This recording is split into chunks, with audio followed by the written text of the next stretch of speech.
भाई साहब डे 2 हो चुका है। पाकिस्तान वैसे तो कंट्रोल में आया हुआ है। बहुत से लोग खुशियां भी मना रहे हैं कि हम लोग जीत रहे हैं 216 के ऊपर 6 आउट हो चुके हैं साउथ अफ्रीका के।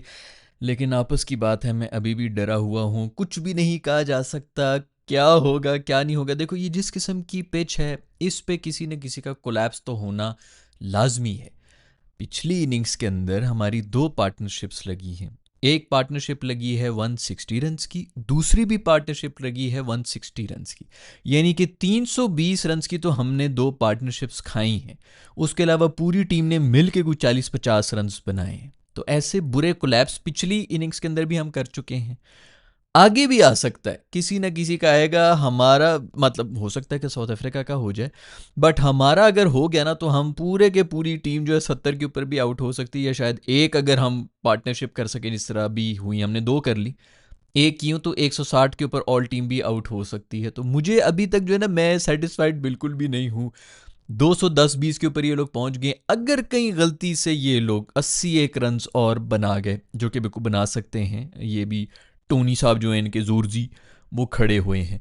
तो अगर ये गलती से कोई 81 रन और बना गए, 300 के नेड़े मेड़े आ गए ना, तो बेटा हमारी हालत ख़राब है। मुझे तो लग जानी उल्टियाँ। कितनी वैसे दुख की बात है यार कि हमारा होम कंडीशंस हैं, हम फुल कंट्रोल में भी हैं, लेकिन फिर भी यार भरोसा नहीं है, कुछ भी हो सकता है। हमने वैसे भी एक सेशन में करना होता है। जो पिछले सेशन में बेसिकली पिछले इनिंग्स में जो हमने किए ना, दो कोलैप्स।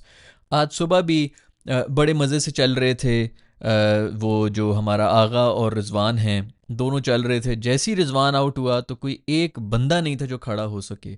आगा के लिए इतना दुख हुआ, बेचारा 93 रन के ऊपर खड़ा हुआ था। दूसरे एंड पे कोई बंदा नहीं था यार जो कम से कम कोई सिंगल ले ले भाई, तू बस एक, बल्कि सिंगल भी ना ले, तू एक बॉल सिर्फ सरवाइव कर ले, बाकी ओवर उसको दे दिया करके यार अगला ओवर वो खेल ले। उसकी सेंचुरी बना ले के कोई बंदा नहीं था।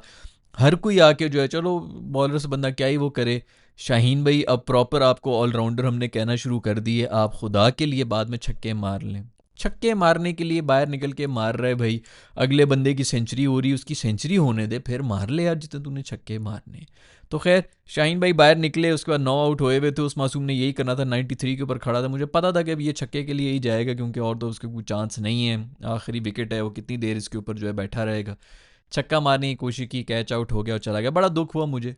इतने आपने रन्स बनाए हैं, दो बंदे आपके 90s में आए हैं, दोनों सेंचुरी नहीं मार सके, बाकी दो तो चलो 60 में थे। बट ये दुख की बात है यार, ये आपकी जो टेल है वो इतनी भी सपोर्ट नहीं कर सकी है कि आप एक बंदे की सेंचुरी कर सकें। सो दो पार्टनरशिप्स ही चली हैं। अदरवाइज पूरी की पूरी, मतलब 6 बंदे आपके कोई स्कोर बना के नहीं गए। ये बहुत अलार्मिंग है। यही 6 अगर शुरू के आउट हो गए आपके अगली इनिंग्स में, तो पीछे तो वैसे ही आपकी कोई बैटर नहीं है। आप देख लें, खुद ही हिसाब लगा लें कि आपसे 100 रन भी होने की नहीं। पिच अजीब सी है, टर्न भी काफ़ी हो रही है। मुट्ठू भाई को हमने आज फिर विकटें दे दी, उन्होंने वही फिर दोबारा से कोलैप्स किया है। एक ओवर के अंदर 3 आउट हुए हैं। जब रिजवान आउट हुआ तो नूमी भी आउट हुआ, तो साजिद भी आउट हुआ है। मुट्ठू भाई को हमने को 5-6 विकटें दे के हीरो बना दिया है। उस डिपार्टमेंट में अगर देखा जाए तो हमारा जो स्पिन डिपार्टमेंट है वो उनसे ज़्यादा स्ट्रॉन्ग है, अगर तो टर्निंग कंडीशंस हैं। लेकिन फिर भी हमारी बैटिंग जो है ना, वो भी फिर कोई महाई जब करने पे आती है तो कर लेती। इसलिए मुझे तो भाई कुछ नहीं पता है। नूमी भाई के लिए तालियां होनी चाहिए भाई। नूमी भाई ने विकटें शिकटें ले ली हैं, अच्छी बात है।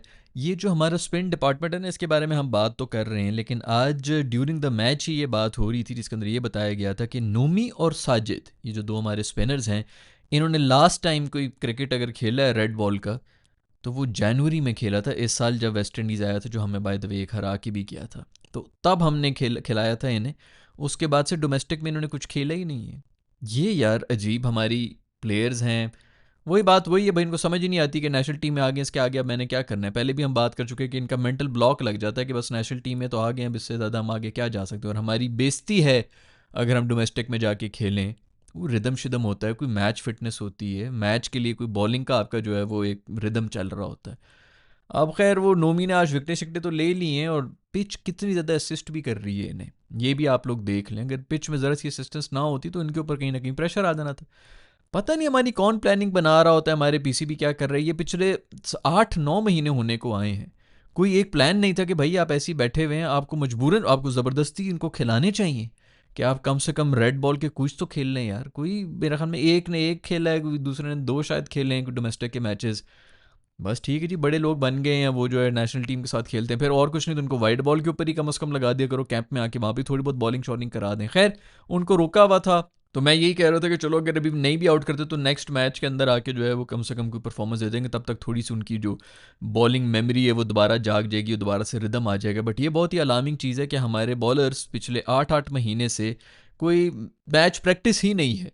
खैर, नोमी भाई ने आज आउट कर लिया, साजिद भी बड़ी अच्छी बॉलिंग करा रहा था, आउट नहीं हुए हैं, लेकिन पिच की बहुत असिस्टेंस है। बॉल कोई ऊपर बैठ रही, कोई नीचे बैठ रही हैं, मुझे कुछ सही वाइब्स नहीं आ रही भाई। अभी भी पाकिस्तान कम से कम भी 100 रन्स की इस वक्त लीड ले और फिर कम से कम भी कोई 150-200 रन्स बनाए, तो फिर जाके मैं शायद कोई थोड़ा सा सेटिस्फाई हो जाऊं, क्योंकि मुझे ना डर लग रहा है। पिच जिस किस्म की हरकतें कर रही है, कुछ भी हो सकता है, और अगर कुछ भी हो सकता है ना, तो उसके अंदर पाकिस्तान सबसे पहले जो है वो नंगा होता है। खैर, रमीज राजा भाई ने भी कल कोई कमेंट्री शॉमेंट्री की, जिसके ऊपर इंडियन मीडिया जो है बहुत ज़्यादा हाईलाइट कर रहा है कि रमीज राजा ने बेसिकली हुआ ये कि बाबर हो गया आउट और उसने ले लिया रिव्यू। मुझे भी यही लगा कि भाई इसने हमेशा जो है वो रिव्यूज़ आया करना ही होता है, ये आउट हुआ हुआ होगा, लेकिन वो बाकी आउट नहीं था। तो वो जब रिव्यू शिव्यू चल रहा था, तो ये इसने माइक शेक थोड़ा सा साइड पे रख के रमीज राजा साहब बोल रहे थे लाइव ट्रांसमिशन में कि ये आउट है, ये एवी ड्रामे करता है।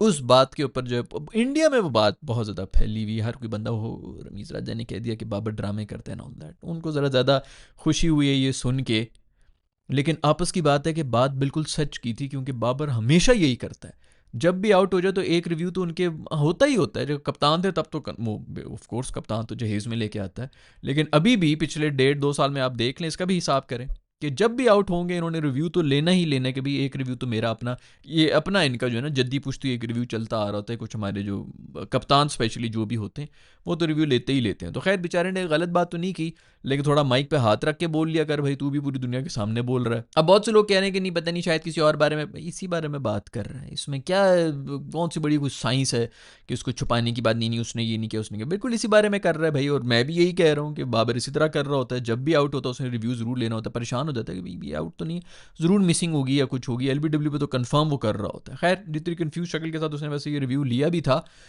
मुझे भी लग रहा था कि भाई ये आउट ही हुआ है, एम ही इसने ले लिया। खैर, उसी से मुझे याद है कि भाई बाबर भाई आपने पता नहीं डोमेस्टिक खेलना है कि नहीं खेलना, जो मसले आपके मेरे ख्याल में पिछले 2 साल से थे उधर ही चल रहे हैं। बाबर के बारे में हम क्या रोएंगे भाई, इधर आपके नोमी और साजिद भी जो हैं वो भी नहीं खेल रहे, क्योंकि वो नेशनल टीम के अंदर आ चुके हैं। डोमेस्टिक में मेरा ख्याल में वैसे भी स्टैंडर्ड इतना बुरा है कि प्लेयर्स को भी पता है यार उधर जाके हमने क्या ही कुछ कर लेना है। आपके डोमेस्टिक में जाके आई डोंट नो जो भी प्लेयर्स हैं वो सारे दे रहे होते हैं, ज़बरदस्त उनकी परफॉर्मेंसेस दे रहे होते हैं, तो शायद कहीं ना कहीं इनको ये भी पता है कि कोई ख़ास स्टैंडर्ड ही नहीं है हमारा डोमेस्टिक के अंदर। तो बाबर ने तो वैसे खेलना नहीं डोमेस्टिक, वो गोल्फ खेल रहे हैं, गोल्फ में जो छक्के मारने वाला स्विंग होता है वो उनका पक्का हो गया है। मसला ये है कि वो अब छक्के वाली क्रिकेट नहीं खेल रहे, अब वो आ गए रेड बॉल पे, और ओडीआई के अंदर वहाँ पर वैसे भी आपने जब वो थोड़ा आराम से और तमीज़ से खेलना होता है, हल्के बैट के साथ खेलना, लेट खेलना होता है, तो वो उसकी तो प्रैक्टिस नहीं कराएगा आपको। गोल्फ और क्रिकेट तो उन्होंने खेलना नहीं, और कुछ नहीं तो काउंटी जाके खेल लो यार, अगर आपकी मतलब थोड़ा सा स्टैंडर्ड वो है कि जी मैंने ये वाला रखना है, तो वहाँ पर जाके रेड बॉल खेल लो। इंग्लैंड के अंदर ये इम्मी शिम्मी भी तो खेल ही रहे होते हैं ना यार, उधर ही चले जाओ। पता नहीं खैर क्या चल रहा है यार, आई डोंट नो, आपस की बात है। मुझे ज़्यादा कोई उम्मीदें लग नहीं थी, जिस तरह की इनिंग्स उसने खेली, बीच में 1-2 चौके निकाल दिए थे, लेकिन पहले ओवर दूसरे ओवर के अंदर जितना वो फंसा हुआ था ना, मुझे लग रहा है कि दोबारा आएगा। और ये जिस किस्म की कंडीशंस हैं, जैसा कि मैं कल की वीडियो में भी आप लोगों को बता रहा था कि वो ज़माने और थे जब ये कप्तान हुआ करते थे और रोड बना दिया करते थे कि ऑस्ट्रेलिया को और इंग्लैंड को हम रोड पे हरा देंगे। वो 8-8 दिन जो है क्रिकेट ही बैटिंग चलता रहता था, डिक्लेयर कर रहे होते थे, हज़ार रन के ऊपर कहीं जाके वो डिक्लेयर कर रहे होते थे। तो वो उन्होंने रोड शोड तो अब वो नहीं बना सकते क्योंकि कप्तान नहीं है। तो मुझे नहीं लगता कि इस सीरीज़ के अंदर कुछ ज़्यादा ये करने वाले हैं, और अगर कहीं गलती से इन्होंने इस सीरीज़ के अंदर कुछ ना किया, तो बाबर मेरे दोस्त आपके लिए बहुत ही बुरी खबर है, क्योंकि यहाँ से फिर वापस आना आपको दोबारा जो अभी आपकी जो वो गुडविल है, जो नाम है, उसके ऊपर तो आप चल ही रहे हैं कि लोग आपको टीम में भी रख रहे हैं, पीछे भी प्लेयर्स बैठे हुए हैं। अगर इस सीरीज़ में आपने कुछ ना किया, जो कि होम सीरीज़ है, तो दोस्त फिर बहुत मुश्किल हो जाएगा, क्योंकि रेड बॉल से भी आप निकल जाएंगे। ओडीआई क्रिकेट वैसे ही बहुत कम होता है, और अगर आप रेड बॉल पे भी नहीं खेल रहे, T20 आके तो नहीं खेल रहे, डोमेस्टिक भी आपने नहीं खेलना, तो ओडीआई क्रिकेट साल में एक सीरीज़ होंगी, 2 सीरीज़ होंगी, वैसी मैच प्रैक्टिस और वो चीज़ें नहीं होती, तो हालात बुरे ही लग रहे हैं। Very sad and very unfortunate कि इस किस्म की स्टेज के ऊपर हम आ गए हैं। लेकिन अब तो भाई आ गए हैं। अगर आप खुद ही सीरियसली नहीं ले रहे इन चीज़ों को, खुद ही जाके, सोशल मीडिया का दौर है भाई आजकल के ज़माने में भी, अगर आप कहीं पे भी किसी भी कोच के पास जाके ट्रेनिंग कर रहे होते हैं तो टिकटॉक और फलानी और वीडियोस जो हैं वो बन जाती हैं और पता चल जाता है कि फ़लानी जगह पे जाके ट्रेनिंग कर रहा है। हमने तो नहीं देखी बाबर आजम की पिछले कोई 1 डेढ़ साल में कि इस किस्म की कोई खबर मिली हो कि किसी स्पेशलाइज्ड कोच के पास जाके कुछ कर रहे हो, क्योंकि मेरा ख्याल में उन्होंने सब कुछ सीख लिया है।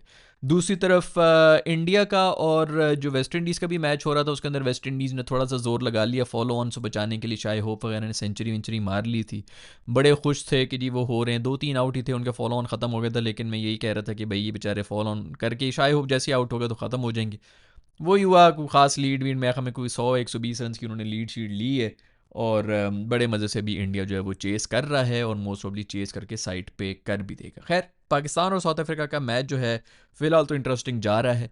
पाकिस्तान को इनको जल्द अज जल्द आउट करना पड़ेगा, क्योंकि अगर आपने आउट ना किया तो हालात पतले हो जाएंगे। इस पिच का कोई भरोसा नहीं है, और उससे भी ज़्यादा मुझे अपनी बैटिंग का अपनी टीम पर बिल्कुल भी कोई भरोसा नहीं है। सो मैं हूँ डरा हुआ। आपका इस सब के बारे में क्या ख्याल है नीचे कमेंट्स में लिख के बता दें। I will see you in the next video. Bye.